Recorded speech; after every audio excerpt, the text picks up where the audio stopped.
Olá, seja muito bem-vindo, muito bem-vinda ao Conversa Diária. Aqui no meu, no seu, no nosso bate-papo leve e descontraído e cheio de boas histórias para contar.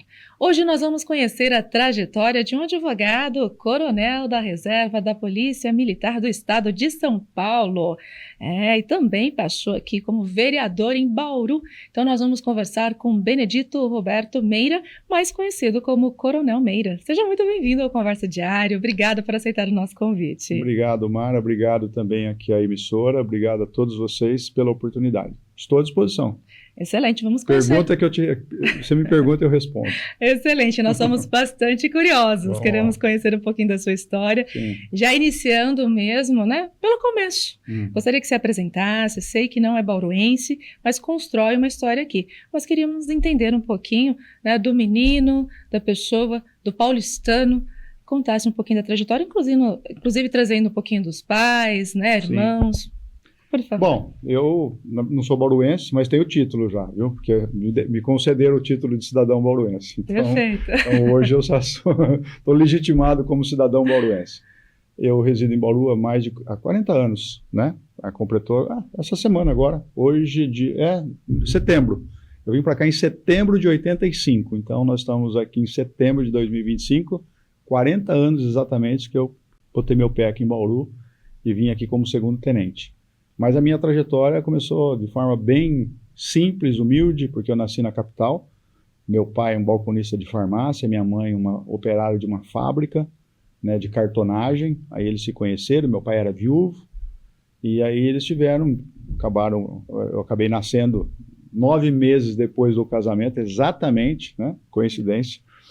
E aí até os 3 anos permanecemos em São Paulo, aí meu pai tomou uma decisão, e foi para o interior, próximo a Piraju, um lugar chamado Bairro do Cágado, que é um distrito de Piraju, perto de Timburi, Sarutaiá, Tejupá, e lá ele montou sua primeira farmácia, uma farmácia bem pequenininha, tudo que atendia toda a comunidade ali rural. Na verdade, você tinha lá 12 imóveis no distrito e o restante era só área rural. Não tinha carro, então, na verdade, as pessoas vinham buscar meu pai a cavalo para poder atender as pessoas que estão acamadas, né? Então, é uma vida bastante sofrida, vamos dizer assim. Aí, passados uns 3 anos, meu pai recebeu um convite para trabalhar em Santa Bárbara do Rio Pardo. Hoje chama-se Águas de Santa Bárbara. Era uma cidade turística e o padre da cidade era o prefeito, né? Porque naquela época a cidade turística não tinha eleição. O prefeito era nomeado pelo governador. E o padre permaneceu prefeito lá por 18 anos. E o farmacêutico da cidade morreu, né, que é o nome da escola que eu estudei a minha vida toda, que é o Paulo Delício. E aí, em razão da morte do farmacêutico, o meu pai foi convidado para ir para lá. E como meu pai não tinha tantas condições para montar uma farmácia para Santa Bárbara, que ele ficava num lugarejo, o padre o ajudou em tudo. Ajudou cedendo a casa paroquial para nós morarmos, cedeu um imóvel lá, pediu para um comerciante ceder um imóvel e ajudou a comprar o estoque da farmácia. Passados 6 meses, meu pai conseguiu alugar um imóvel que era residencial e comercial, bem no centro da cidade, e ali meu pai montou sua farmácia, que era chamada do Seu Leônidas. Então, meu pai acabou falecendo de forma bem precoce, com 57 anos de idade, exatamente porque lá no bairro do Cágado, tanto ele quanto minha mãe adquiriram chagas, eles foram picados pelo barbeiro. Eu e meu irmão não fomos picados pelo barbeiro, porque minha mãe nos protegia com tule, que é o véu, aquele véu, quando nós íamos dormir, porque a gente morava numa casa de madeira. E aí a minha fase de criança e adolescência eu passei em Águas de Santa Bárbara, né? Ali que eu vivi praticamente a minha vida de criança e adolescência. Aí eu conheci a Polícia Militar por meio de um tio meu, que era bombeiro. Ele um dia, conversando com meu pai, ele falou, olha, por que o Benê, que o meu nome é Benedito, por que o Benê não tenta o Barro Branco? Eu não sabia nem o que era Barro Branco. E aí ele me explicou que o Barro Branco era uma academia da Polícia Militar do Barro Branco, que quem entrasse lá, né, por meio de um vestibular, se tornaria oficial da Polícia Militar. Eu fiz um vestibular, não fui aprovado na primeira vez, mas na segunda vez eu acabei indo fazer um cursinho em São Paulo, morava numa casa de uma tia minha na periferia também da Zona Norte, e eu fiz o cursinho e consegui passar na academia. Entrei em 81, me formei em 83, Aí o primeiro trabalho meu, eu fui para Sorocaba eu fui para Botucatu, voltei para São Paulo, fiquei 1 ano em São Paulo, na zona oeste, próximo ali ao Palácio do Governo, ali na cidade universitária, ali no 16º Batalhão. E aí eu recebi um convite de um amigo do meu pai, que era advogado, e era muito amigo do vice-governador da época, que era o Horácio Squarce. E aí eu acabei aceitando, ele me convidou para vir para Bauru. Falei, Bauru, eu nunca tinha vindo em Bauru. Mesmo morando em Águas de Santa Bárbara, eu tinha vindo uma vez só. E aí eu peguei e falei, quer saber? Eu aceito. E eu vim para Bauru em 85, peguei meu carro, tudo, fui transferido. Em setembro de 85 eu cheguei aqui. E aí eu cheguei aqui, segundo-tenente, comecei a trabalhar, e segundo-tenente, fiz minha carreira aqui, segundo-tenente, primeiro-tenente, capitão. Quando fui promovido a capitão, fui designado para comandar a companhia, que era uma companhia de policiamento, que era a única na cidade. Então eu comandava o policiamento da cidade. Foi aí que eu estreitei laços de relacionamento com pessoas, com imprensa, com o Poder Judiciário, Poder Executivo, Poder Legislativo, enfim, fazia de tudo. Inclusive, né? Com a comunidade, né? Com muito a comunidade, também. Principalmente o projeto de polícia comunitária que nós desenvolvemos aqui, que foram a instalação das bases comunitárias e tudo mais. Então, eu tive uma grande oportunidade da minha vida, eu falo que foi uma época mais marcante da minha carreira, embora tenha sido comandante-geral da PM, foi ser capitão aqui. E aí eu fiquei conhecido como Capitão Meira.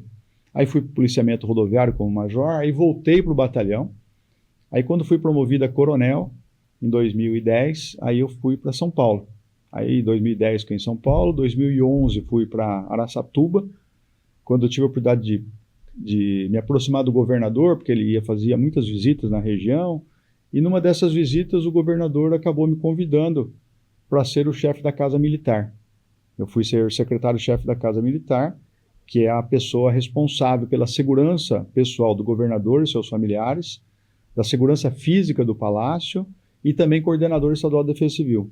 Então eu tive essa atividade, né, como lá na Casa Militar. Aí teve uma crise na Polícia Militar, começou a falecer muitos policiais militares, o governo decidiu fazer a substituição do secretário, e o novo secretário que assumiu, ele me convidou para ser o novo comandante-geral da Polícia Militar. E eu fui, entrei no dia 27, fui designado no dia 27 de novembro de 2012 e encerrei no dia 5 de janeiro de 2015. Então eu fiquei 2 anos e praticamente 2 meses na condição de comandante-geral. Um momento muito difícil da minha vida, da minha carreira, porque nós tivemos aquelas manifestações em São Paulo dos Black Blocs, 2013, e também eu tive a grande incumbência de dar possibilidade da abertura da Copa do Mundo em 2014. Então foram desafios bastante grandes à época, né? Tive o infortúnio e a infelicidade de enterrar 16 policiais militares que morreram em atividade de serviço, que são policiais que têm direito às honras fúnebres, mas, por outro lado, também morreram 88 policiais militares no horário de folga. Então, não é um momento tão fácil, né, de você assimilar quando comandante-geral. Então, foi difícil, mas consegui superar todos esses obstáculos. Aí chegou a minha aposentadoria compulsória, né? Para você ter uma ideia, hoje se fala tanto do ministro Alexandre de Moraes. O ministro Alexandre de Moraes, na época, ele assumiu a Secretaria de Segurança Pública, porque o governador venceu as eleições em 2014, 2015 ia ter um novo governo, e ele substituiu o secretário, que era o Dr. Fernando Grella, pelo Alexandre de Moraes. Então eu tive a oportunidade de conversar com o Alexandre de Moraes no dia 24 de dezembro de 2014, lá na residência dele, quando ele me pediu que eu explanasse para ele e fizesse um cenário do que estava acontecendo na segurança pública, em especial a Polícia Militar. Então eu tive essa oportunidade. Aí ele assumiu o comando, ele pediu a indicação de um nome para me suceder, e o nome que eu o indiquei foi, de fato, designado para ser o novo comandante-geral. Então essa é a minha vida. Aí eu vim para Bauru, chego aqui em Bauru em 2015, né? Finalizei tudo, estou aposentado. Eu falei, preciso fazer alguma coisa. Aí eu fiz um curso para me habilitar a ser corretor de imóveis, o curso do Cresce, né? obtive o meu CRESS, falei, bom, pelo menos eu já tenho uma atividade que eu tenha possibilidade de fazer, porque eu quero ser o corretor, mas eu quero também ser habilitado pelo órgão responsável. E assim eu fiz. E também eu era formado em Direito, porque durante o tempo que eu estava aqui em Bauru, principalmente como tenente-capitão, eu comecei a fazer a faculdade de Direito da IT. E aí concluí meu curso de Direito em 96. E aí, como eu não tinha a carteira da Ordem dos Advogados do Brasil, eu tinha que me submeter ao exame. Aí comprei um exame por correspondência, rachei, estudei bastante e passei. E aí fui contemplado, então hoje eu tenho 2 profissões, assim, além da minha, né, que já aposentado, eu sou corretor de imóveis e também sou advogado. Trabalho, não tenho uma dedicação exclusiva a essas 2 profissões, mas esporadicamente as exerço. Mais como advogado do que como corretor. Entendi. Então, hoje eu tenho uma atividade. Aí fui eleito, na verdade, cooptado pelo Dr. Paulo, que é um médico oncologista, que teve 2 mandatos de vereador aqui. O Paulo me convidou para ingressar na política. Ele queria que eu saísse candidato a prefeito. Ele falou, você tem um nome e tudo, as pessoas te conhecem. Antes de entrarmos na seara da política, eu gostaria de entender um pouquinho também sobre a questão, né, de toda essa experiência que o senhor traz aqui, nesse período, o que a segurança, né, que o senhor apresentou, que o senhor fez todo esse trabalho, o que te ensinou nesse período, inclusive de trabalhar com a comunidade, com todas as pessoas que o senhor menciona, a importância e as limitações e dificuldades também. A Polícia Militar te dá uma oportunidade tão grande de ter proximidade com as pessoas. Por quê? Eu posso estar num determinado momento, de manhã, eu vou atender uma ocorrência de acidente de trânsito com vítima fatal. Então eu estou vendo ali uma morte. Aí eu saio dali, eu vou atender uma ocorrência em que uma mulher, por exemplo, ela é agredida fisicamente pelo seu parceiro, pelo seu companheiro. Eu saio dali e eu vou prender eu prendo uma pessoa que praticou um roubo. Eu saio dali e tenho a oportunidade de deparar com uma vítima de um estupro. Eu saio dali, numa outra ocorrência, eu estou no fórum. Aí à noite eu estou numa solenidade. Então eu tenho a oportunidade, na condição de policial militar, de transitar por todas as searas da sociedade. Desde a sociedade mais carente até a sociedade mais abastada. Então você tem essa oportunidade porque a instituição Polícia Militar, ela é para todos, ela serve a todos, né? Embora haja críticas que a Polícia Militar faz, não é, a Polícia Militar ela tem uma vocação para prestar serviço e é a única instituição que representa o Estado que se faz presente 24 horas por dia nos 645 municípios do Estado. Não tem outra. Pode, faltando efetivo, mas o policial vai te atender. Eu estou aqui na cidade de Balbinos. Se você precisar, um policial militar vai te atender. Eu estou na cidade de Uru, um policial militar vai te atender. Então você tem a presença física e ostensiva da Polícia Militar em todos os municípios. E eu, como policial militar, como capitão, como oficial da Polícia Militar e desempenhando às vezes o comando, como eu desempenhei o comando de uma companhia, eu tinha a oportunidade de manhã estar numa comunidade pobre, carente, às vezes até fazendo reintegração de posse, que é uma ação, é uma atividade muito dolorosa, porque quando você faz uma reintegração de posse, você vai ter contato com pessoas ali extremamente vulneráveis, lógico que elas estão infringindo uma lei, por isso que existe a reintegração, mas é doloroso você ali naquele momento pegar crianças, mulheres, jovens, adultos, pessoas idosas, em situação assim que não, tá bom, eu vou sair daqui e vou para onde? Não tem para onde ir, não tem o que comer. Isso é muito doloroso. E aí você vai num outro lugar que às vezes você é convidado num jantar ou num almoço em que você tem lá uma mesa farta de coisas, às vezes até jogando fora alimentos. Então, essas nuances da desigualdade social você vivencia diariamente. E isso é uma coisa que eu aprendi muito com isso. Por quê? Porque nós temos que nós temos que ter foco para as pessoas e não em razão das condições que aquelas pessoas vivem na sociedade, se são ricas ou se são pobres, entendeu? É todas, indistintamente. E como o senhor também já estava trazendo aqui, fiz esse parênteses, né, para entender um pouco também, essa transição da carreira militar para a política, o senhor começou a... Nossa, é água para o vinho, uma coisa completamente diferente. Eu queria, na verdade, eu até falei para o Paulo, Paulo, quando ele me convidou, e ele até me mostrou uma pesquisa que realmente tinha possibilidade e tal, na época era o Gazeta, que era o candidato, era o Raul e tudo mais, eu falei, puxa, o Raul já tem uma experiência política como vereador, o Gazeta também já é uma pessoa que está militando na política há muito tempo. Aí fui dando uma olhada no cenário, tudo. Aí eu cheguei para o Paulo, falei, Paulo, e também fui tentar entender, né, o município e tal. Falei, Paulo, eu não tenho ainda, embora eu tenha comandado uma instituição, a Polícia Militar, e feito uma gestão, e para você ter uma ideia, o orçamento que eu administrava como comandante, na época eu pagava folhas de pagamento de pessoal da ativa e os inativos. Então isso aqui, de uma certa forma, aumenta o volume do orçamento. Eu tinha um orçamento de 12 bilhões por ano. O orçamento de Bauru da cidade, que é 2 bi, lá era 12 bi.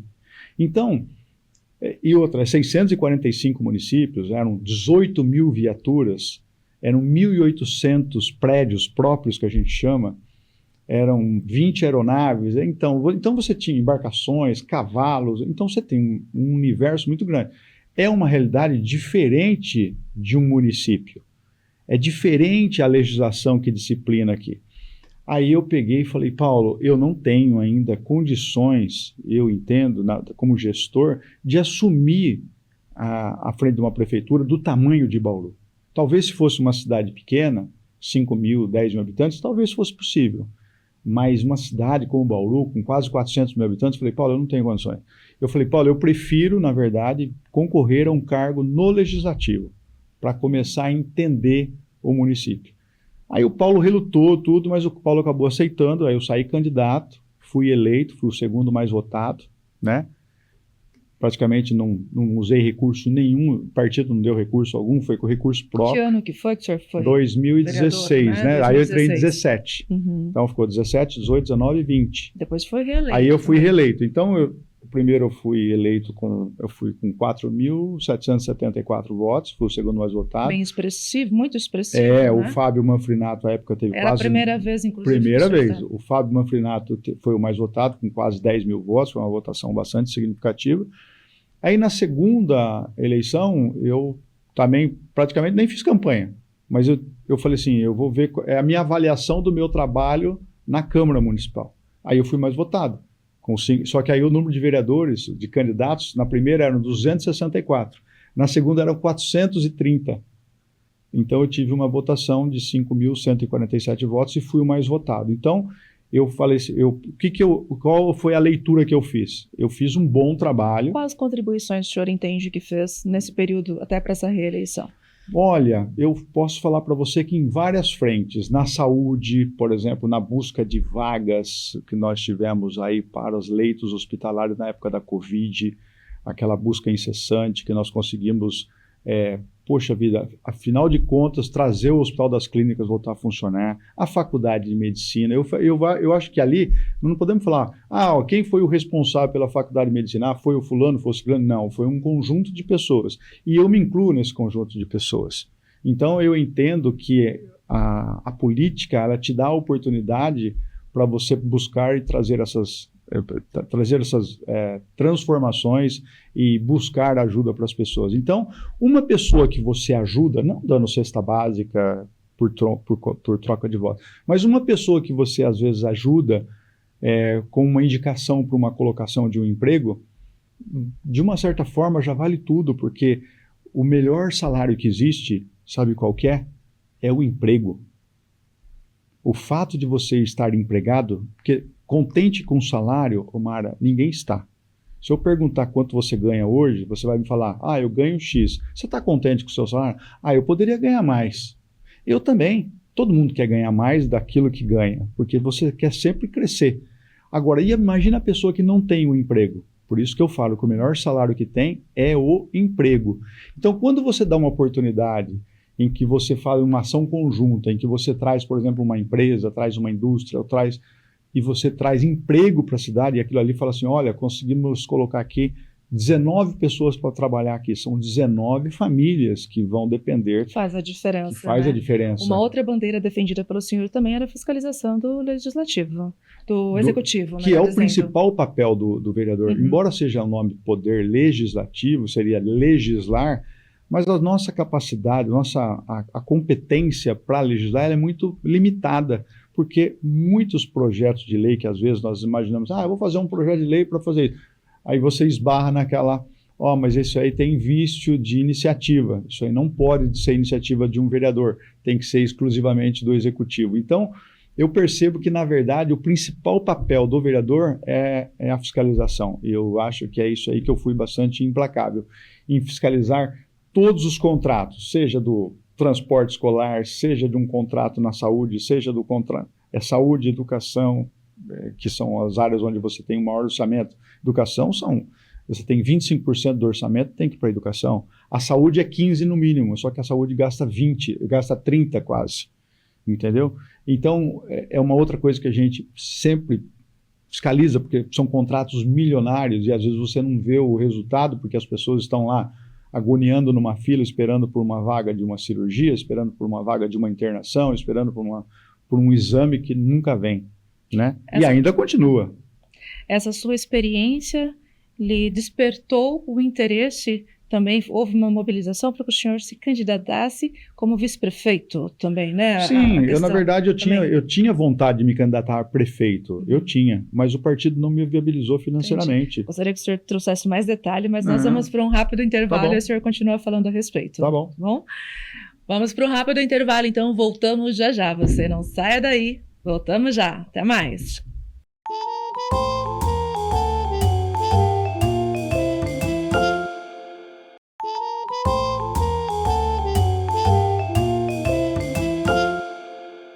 Voltamos com Conversa Diária. O bate-papo de hoje é com o Coronel Meira. Antes do nosso intervalo, havia perguntado em relação a como foi a experiência de disputar como vice-prefeito aqui da nossa querida Bauru. Compartilhe com a gente, inclusive, se há interesse de próximas disputas, até mesmo como prefeito. A experiência foi interessante, porque eu me engajei muito na campanha. A verdade é o seguinte, fui muito para a rua, né, tinha os programas a serem gravados, mas, na verdade, a responsabilidade maior era da candidata a prefeita, era a Chiara quem fazia os estúdios, né, alguma coisa eu também gravava, mas o meu papel mesmo era mais na rua. Então, eu saía para... Cada dia a gente definia um bairro, nós íamos no bairro e conversando com as pessoas, mostrando o nosso trabalho, mostrando a nossa cara. Ouvia muitas reclamações, algumas críticas, que nada de ofensas, mas eram críticas que nós tínhamos que aceitar e, obviamente, até anotar para poder corrigir. Mas foi interessantíssimo, porque é uma batalha diária. Mas aí a gente vê que o poderio econômico, de uma certa forma, também faz a diferença. Quando você tem um candidato em que ele tem muito mais recursos do que você, então ele tem propaganda para todo canto, é banner, é não sei o quê, é santinho daqui, é jingle daqui. Aí você fala, meu Deus do céu, né? Nós temos que ter a crença e acreditar que as pessoas vão assistir o nosso programa, por isso que o programa de TV é importante, vão assistir o nosso programa, às vezes os debates também são importantes, mas o corpo a corpo no bairro também faz a diferença, porque às vezes, Mara, você convence uma pessoa às vezes muitas pessoas falam assim, me convence a votar em você, ou em vocês. Aí eu pegava e falava assim, onde você mora? Eu moro em tal lugar. Tá. O que te incomoda lá? O que o poder público é ausente para você? Ele é ausente, eu sinto muita necessidade de falta de médico na unidade básica de saúde. Falta de médico, aí você mostrava o seguinte, o que eu pretendo fazer se for eleito? Fazer isso. Aí ele perguntava, mas por que está acontecendo isso? Por causa disso. Então, quando você tem essa oportunidade do corpo a corpo, explicar para a pessoa, porque nem a falta d'água, as pessoas perguntavam da falta d'água, mas por que falta água? Aí tem a monocultura do eucalipto, que eu falei aqui, que prejudica o lençol, que prejudica o rio Batalha, aí você não tem poços profundos na cidade, aí não se pode perfurar poços sem fazer estudo geológico, então você vai mostrando para as pessoas o porquê que ele está com problema de falta d'água. Aí quando você explica que existe uma solução, existe uma saída, existe uma possibilidade dele ter restabelecido aquele bem maior ali que é a água, aí ele acaba confiando em você. Quando ele se convence que você tem conhecimento da cidade e tem propostas para resolver aqueles problemas, você o convence a ser o seu eleitor. E às vezes aquela pessoa, ela arrasta ou traz com ela mais 20, 30 eleitores. Porque às vezes ele é um líder na família, ou às vezes ele é um líder do bairro, ou então às vezes ele é um líder, ele lidera um grupo de pessoas onde ele trabalha. Que às vezes, normalmente as pessoas que procuram e fazem esse tipo de questionamento exercem liderança. A pessoa que não exerce liderança pergunta, ela fica só ouve, deixa você falar e não pergunta. A que exerce liderança, pergunta, questiona, né? Até você a convencer. Se você falar, mesmo assim, eu fui em um monte de lugar que a pessoa estava sem água fazia 5 dias, ela falou assim, mas eu ainda continuo acreditando que a prefeita, que ela vai conseguir trazer água. Eu falei, então tá bom. O que eu posso fazer? Se você ainda confia e acredita que vai ser resolvido o problema, que ela vai resolver o problema, então, por favor, deposite seu voto de confiança nela. Não ia brigar com a pessoa, em hipótese alguma. E com essa sua experiência, há o desejo de se não candidatar tenha dúvida. futuramente? E por quê? Por qual razão que te motiva? Porque eu acho que a nossa cidade, eu conhecendo a cidade em 85, até conversava com uma colega sua aqui, a Renata, pouco, e a Renata é bauruense, né? E nós começamos a conversar um pouco desde de 85, quando eu vim para cá, como que era Bauru em 85? Você tinha uma estação ferroviária que embarcava e desembarcava pessoas o dia todo. Você tinha uma estação ferroviária que tinha um volume de cargas transportando de um lado para o outro. Você tinha um volume de pessoas absurdo na Praça Machado de Mello, aqueles hotéis ali todos ocupados por pessoas, comerciantes, viajantes na época. Tal.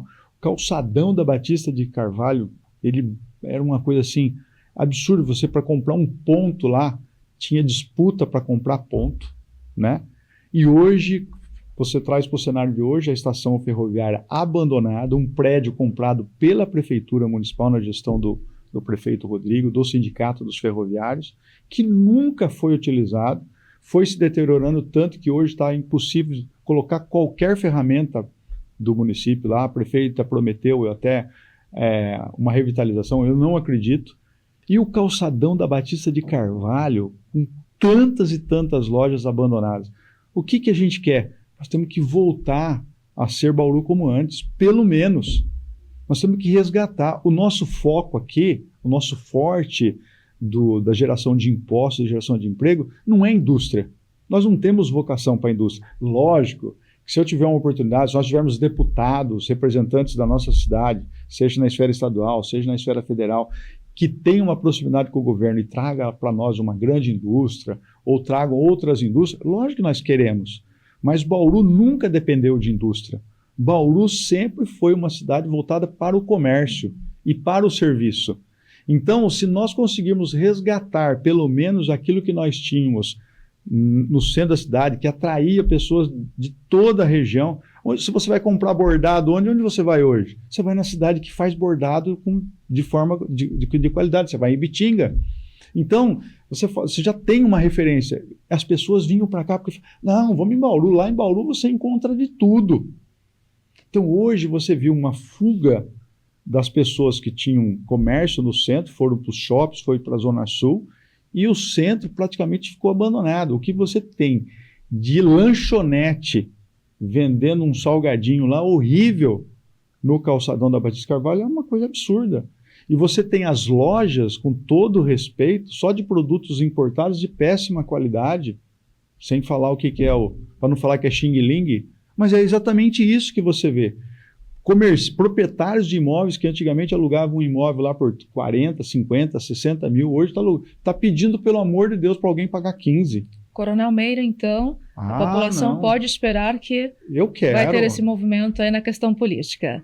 Olha, nós estamos aqui infraestrutura, educação, saúde, eu acho que nós temos várias frentes a atacar. E eu tenho, pelo menos, proposta e ideia e vontade para todas. Estamos caminhando aqui para o final do Conversa Diária.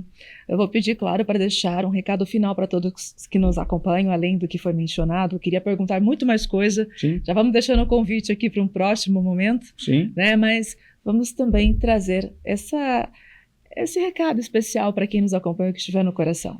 Olha, eu quero falar para as pessoas o seguinte: muitas pessoas ignoram e às vezes criticam, falam mal da política, e em especial dos políticos.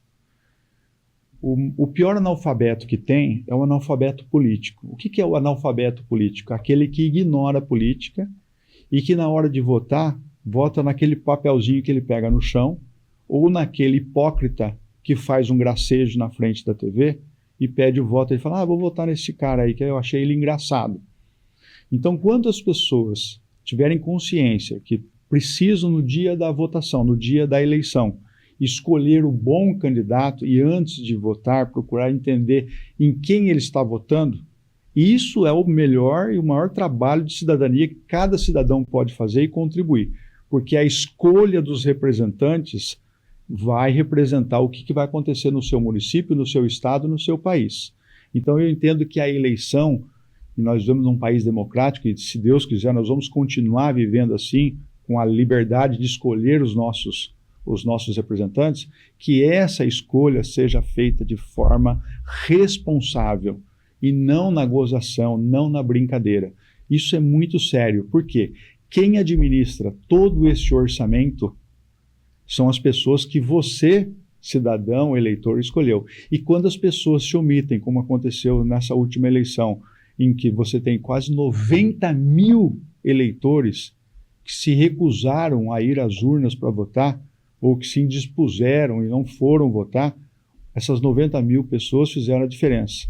E talvez essas 90 mil pessoas hoje podem estar reclamando, pode estar sem estar tomando um banho hoje, porque não tem água na sua casa. Então a responsabilidade da mudança é sua.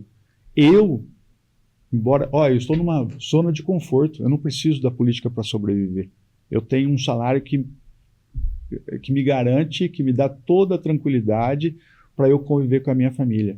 Meus filhos trabalham, vive eu e minha esposa. Tenho uma vida confortável, graças a Deus, fruto do meu trabalho.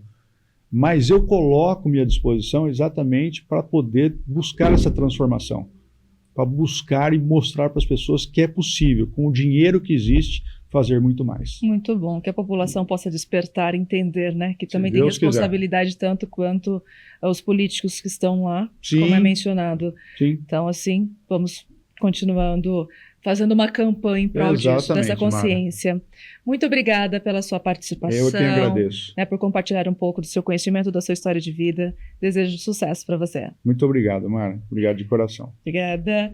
Então, encerramos o Conversa Diária de hoje. O bate-papo foi com este bauruense de título. É isso mesmo, com o Coronel Meira, advogado, que procura fazer a diferença aqui na nossa querida Bauru. Nós vamos encerrando por aqui, deixando aquele forte abraço e até o nosso próximo encontro. Tchau, tchau.